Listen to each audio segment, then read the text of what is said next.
I don't think any teams are any good anymore.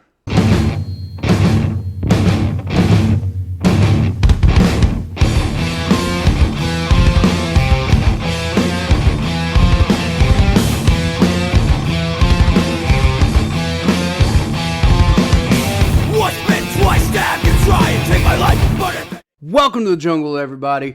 Before we dive into this week's power rankings, I just ask that you consider liking the video and subscribing to the channel. Really helps me out, really helps my channel grow, and I'd really appreciate it. In fact, I appreciate all 10 of you so far. I know that's not exactly like, some big milestone or anything like that, but it makes me feel good that, 10 people out there liked my content. And, hopefully we can turn it into a lot more than that going forward. As far as the power rankings go, I really kind of feel like I should just start picking all upsets of this week. Because anymore, I can't tell who's good. Last week we thought it was just the AFC. But now the NFC is having all these giant upsets too. And I don't know what's what anymore. So we're starting off in tank time as we always do. And also, as it seems like we always do, we're going to start off at number 32 with the Detroit Lions, who are still winless, despite the Pittsburgh Steelers and Mason Rudolph doing everything they could to just hand them this game on a silver platter. Here you go, guys. Have a win. Go ahead. I don't mind. Well, it seemed like Jared Goff couldn't do anything right all day. But it's like when they did finally get to the point where they were ready to go win the game, kicker misses an extra point. Kicker misses a game-winning field goal in overtime. It's just like these dudes can't win for losing. To get out of the last spot, you got to go win, and they're just not doing it. Number 31, Houston Texans, who are currently 1-8. They were just on bye, so they're not moving anywhere. In fact, they actually had a bit of unfortunate situation happen to them on their bye week. They're nowhere even remotely near a playoff spot, so who cares about what's going on with the other AFC teams, except for the Dolphins, who are a team that they currently own their first round pick. Well, the Dolphins went and won, so that hurts the Texans' draft seeding. Even in a bye week, the Texans are out here losing. Number 30, the New York Jets, who are 2-7 now. They're down a spot from 29 after losing to the Indianapolis Colts and Mike White just getting absolutely exposed. So much for sending his jersey to the Hall of Fame, right? Nobody was actually saying he was going to, be a Hall of Famer when it's all said and done. But everybody was like, oh, Mike White, quarterback controversy. I don't think so. I think Mike White was an overperforming quarterback who nobody was prepared for. And now that people are prepared for him, it's not going to stay like that. Number 29, you got the Jacksonville Jaguars, who are 2-7, and they're down 2 spots from 27 because they got beat by the Colts. And maybe it's a bit harsh at this point for dropping a team down 2 spots for losing in really not too bad fashion. But the problem for me is that Trevor Lawrence looked really bad. Number 28, the Miami Dolphins, who are up 2 spots after beating the Baltimore Ravens. They're 3-7 now, and they proved that they can beat good teams. And how did they do it? Well, they put Tua Tagovailoa in after Jacoby Brissett got hurt. Now, why on earth Tua Tagovailoa was on the bench? It's like, why'd you guys draft this guy number 3 overall in the first place? I don't know. It's not looking good for Miami overall because they don't have their first-round draft pick. And I honestly think that Tua should maybe request a trade in the offseason. I know it's too late now, but it's just, that team is an absolute mess right now. And why Tua is not starting is completely beyond me. Moving on to the next category, we got the bad teams. These teams aren't quite at the point where it's time to tank the season, but it is like, I don't really see what's going on with these teams. So the Atlanta Falcons, we're starting off with them at number 27. They were number 22 last week. So I considered them as a team that, could potentially kind of get things going, maybe an unexpected playoff run. I don't feel that way anymore after they just got completely demolished by the Cowboys, 43-3. At this point, I'm really close to just, the season just looks over. The problem is you're 4-5, so it's like you can't even really tank. Maybe you're getting yourself from maybe the number 9 draft pick to the number 6 draft pick. Number 26 is the New York Giants, who are staying put because they were on bye this week. They're 3-6, And I mean, it wasn't a great week for the Giants because all of their NFC East opponents all won this week. So I mean, they are technically still number 3 in the division because they hold a head-to-head tie over the Washington football team.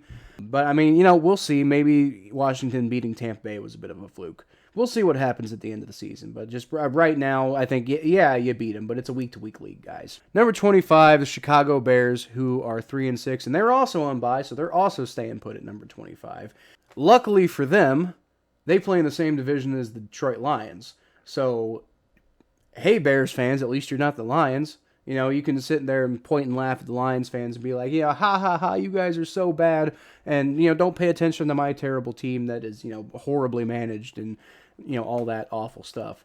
But, I mean, Bears aren't going anywhere this year, but, I mean, it could be worse, right? Number 24 is the Washington football team. They're up from 28, so I no longer think that it's tank season in Washington. And the only way you really wrench yourself out of that is by getting a big, momentum type win against a Super Bowl contender like the Tampa Bay Buccaneers. Winning that game symbolizes that maybe there's something to this new rebuild in Washington. So maybe it's not time to tank. Maybe it's time to try to build some momentum going into next year. Finally, in this category, it's the Seattle Seahawks, who are... It's rough, man. Like, Russell Wilson came back and you still couldn't get anything done. Like, I thought it was all Geno Smith's fault. But it's not even just that. Like, Russell Wilson came back and you still got shut out. 17-0 to the Green Bay Packers. I know the Green Bay Packers are a really good football team, but the Seahawks couldn't get anything done. So it's just looking rough right now. Next category is the playoff hunt category. Once again, these are the teams that I feel are capable of kind of surprising, turning things around, and going and making the playoffs. I don't think any of these teams are currently in position to do so, but I do think that they could get it together given the right circumstances. So first, we got the Denver Broncos. They're 5-5 right now. They're down from 19 last week. And, I mean, the Broncos at 5-5... maybe realistically should be a little bit higher than they are, but it's just like that loss this week to the Eagles, I think, just confirmed a lot of people's assumptions that this Broncos team is a pretender that got lucky against the Cowboys last week. Number 21, you got the Pittsburgh Steelers, who are down from 18 last week, and at 5-3-1, I feel like this is going to be a bit controversial because at 5-3-1, that winning percentage doesn't look too bad, but this has got to be one of the most fraudulent football teams I have ever seen in my life. They started 11-0 last year and did it beating bad football teams and barely beating bad football teams at that. So when it came time to play good football teams, they got exposed badly. So it feels like they're doing a lot of that this year. They're beating up on bad or injured or whatever football teams. And so, when the rough part of the schedule comes, you're going to see what these Pittsburgh Steelers are really made of. Number 20, it's the Carolina Panthers. They're currently at 5-5. They're up 3 spots from 23 because they took care of business against the Arizona Cardinals, who were my number 1 team in the power rankings. So, I mean, you want to talk about teams that looked fraudulent. Sam Darnold was not getting the job done anymore at quarterback for the Carolina Panthers. But I guess the Carolina Panthers have a pretty good football team down there. And so, I mean, you got Cam Newton coming in and injecting that kind of magic that he brings. Maybe this Carolina Panthers football team could be something special. Number 19, we got the Philadelphia Eagles at 4-6, who are up from 22. They beat the Los Angeles Chargers, who I think are I'm pretty sure the Chargers are probably going to be in the playoffs. So maybe if the Eagles can beat teams like that, then maybe they can, build some momentum and put some more good wins together. Maybe they could kind of catapult themselves back into that playoff discussion. I mean, the season ain't even close to over right now, so I mean, why not the Eagles?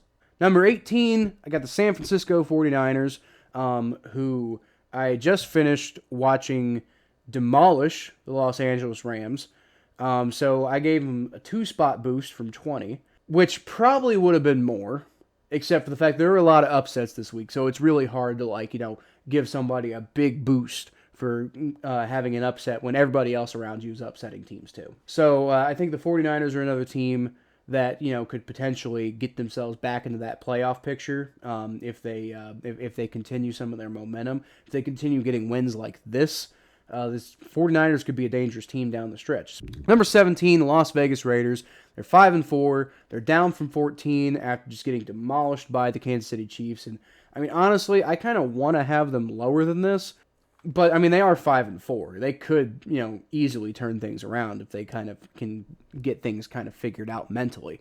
The problem is that's going to be hard because I mean, they lost John Gruden, Henry Ruggs, Damon Arnett in back-to-back weeks. I don't even know what you do at this point. How do you move forward as a football team when three major players like that leave in disgrace and just this absolutely distracting kind of way? All right, so moving on to the next category, these are the playoff hopefuls. These are teams that I think probably should make the playoffs. Now, we're starting at number 16, so again, there's no guarantee that any of these teams are going to make the playoffs because obviously at least two of these teams can't. But, I mean, some of these teams are going to surprise me by not making the playoffs, and it's just kind of, trying to figure out which one. We're going to start things off with number 16. You got the New Orleans Saints at 5-4, who have had some good wins this year. They've impressed me by when they had Jameis Winston, they were winning against some really good teams, and, now that they don't have Jameis Winston, they're being pretty competitive with Trevor Siemian. That's a testament to Sean Payton and his coaching ability. But they actually got to close out these games. And, I mean, they lost to the Tennessee Titans, who are a really, really, really good football team. But, if they're not winning, then, I mean, how much credit can you really give them?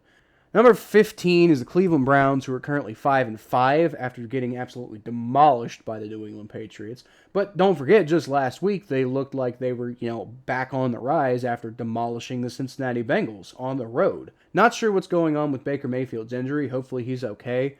If he's not, it could be an issue because I don't really think Case Keenum's, I think Case Keenum is good enough to run Kevin Stefanski's offense, but not really good enough to keep the Browns in that playoff discussion.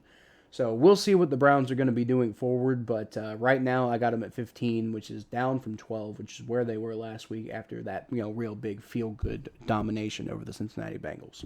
Number 14 is the Indianapolis Colts. They're 5-5. They're up 2 spots from 16, and that might be a bit of a exaggerated boost for beating the Jaguars, but at the same time, this team has won 4 of its last 5. This team right now looks as dangerous as anybody. So honestly, man, why not the Colts? I mean, I think they've pretty much lost out on their opportunity to catch the Tennessee Titans in the AFC South, but I could totally see them being a wild card team. Why not? Number 13 is the Minnesota Vikings. They're up 4 spots from number 17, and I'm really getting sick of this team, man. Like stop, like Vikings, figure yourselves out, figure your crap out, dude. Because I'm really getting tired of just bouncing you back and forth between being in playoff contenders and being in the playoff, picture and not being in the playoff picture, and it's getting really annoying and stupid and ridiculous. And I'm sure it's annoying and stupid and ridiculous for you guys too. But they were number 17 last week. And then they went out and they took care of business against the Los Angeles Chargers team that really, really, really needed to win this game. And then speaking of the Chargers, they're down from number 9 last week. I still think that they're an overall better team than the Minnesota Vikings. I think they're in a bit of a slump right now. I think part of that's because Justin Herbert's been wildly inconsistent lately, which is a big part of why a lot of people were worried about him in the draft scouting process, myself included. Now, I've already admitted that I was wrong about Justin Herbert. He's obviously a very talented individual who can really get things done at the NFL level. But that inconsistency is rearing its ugly head right now. Number 11, believe it or not, I got the Cincinnati Bengals, who are up 2 spots from number 13 last week. And, yeah, they were on bye. They didn't play this week. They didn't do anything, which, to be completely honest, might have been the best thing for them. They took a week to rest. They put the 2, bad weeks from the last 2 weeks behind them. And, that in and of itself isn't going to be enough for a rise. Everybody else in the AFC North basically lost. And then a lot of their AFC wildcard opponents lost as well. The Los Angeles Chargers lost. The Las Vegas Raiders have been having a lot of struggling lately, and they got them coming up on the docket next. Next category is the Contenders. And real quick, I want to shout out Flex, I believe is how you pronounce that. It's Fleqzs, who commented on my video last week. He said, "How are the Rams and Tampa Bay not Super Bowl contenders?" So just to be very clear, I do consider them Super Bowl contenders. I had them in my contenders category, and that's what this category means. My top 5, my final category is the Super Bowl caliber teams. Those are my Super Bowl favorites. But this category, the Super Bowl contenders, are teams that I definitely think are capable of contending for the Super Bowl. But thank you for commenting, Flex. Anybody else, if you got anything to say, say what you want to say what you need to say. If it's constructive and offers a good discourse and stuff like that, I will feature it in my next Power Rankings video. But we're going to start this category off with the Baltimore Ravens, who are currently 6-3 after losing to Miami Dolphins. I do still have them in my top 10, just barely, because they've been showing some worrying trends lately. They lost to the Bengals, and then the Bengals game, I think, gave the Dolphins some ideas. So I think there's a blueprint out now to beat the Baltimore Ravens. Let's see if the Baltimore Ravens can kind of move themselves kind of around and avoid that blueprint kind of coming up with a bunch of other teams. Number 9, we got the Los Angeles Rams, who I knocked down one spot for losing in pretty embarrassing fashion to the San Francisco 49ers. But I think the San Francisco 49ers they're an okay football team, and there were a lot of other upsets in the NFL this week, so it's really hard to knock them down too far, because I don't think they're a worse team than the Baltimore Ravens. Number 8 is the Tampa Bay Buccaneers, and I still have them in my contender category, even though they lost to the Washington football team, who just got themselves out of my tank time category. Now, I knocked them down 2 spots from number 6 last week, but again, there were a lot of upsets this week for these top teams, so it was hard to knock teams down too far when everybody else is losing too. The last couple of weeks, Tom Brady has been looking like the old man that he is. It's not a good idea to antagonize Tom Brady or to tell him that he's washed up, because then he's just going to, use that as motivation and bounce right back and make you look like an idiot. But I will say, there's been some worrying stuff I've seen from Tom Brady the last couple of weeks. Number 7 is the Kansas City Chiefs at 6-4. They were number 11 last week for me. And it's been kind of controversial, me putting the Kansas City Chiefs up as high as I've been having them up, because the narrative that's been surrounding them, it's like, oh, the Kansas City Chiefs, they haven't been anywhere near their expectations because their offense has just looked, flat and hard to get things done. But guys, at the end of the day, they are 6-4. They have been winning a decent more number of games than they've been losing. So I'd be careful about trying to write off the Kansas City Chiefs, because I've been saying that they're due for a bounce back at some point, and that game against the Raiders sure looked like the beginning of a bounce back. Finally in this category is the Arizona Cardinals at number 6. They were number 1 last week for me, but they're 8-2 after starting 7-0. I know they didn't have Kyler Murray. I know they didn't have DeAndre Hopkins, but that's part of the reason that I had them at number 1 in the first place, is because they were winning these games despite not having their top players. It's like, what a coaching job Cliff Kingsbury is out there doing. But if they're losing these games, then I can't really consider them to be the top team in the NFL anymore, especially considering some of the other red flags that I've seen from them this season. All right, this is my last category. It is the Super Bowl caliber teams.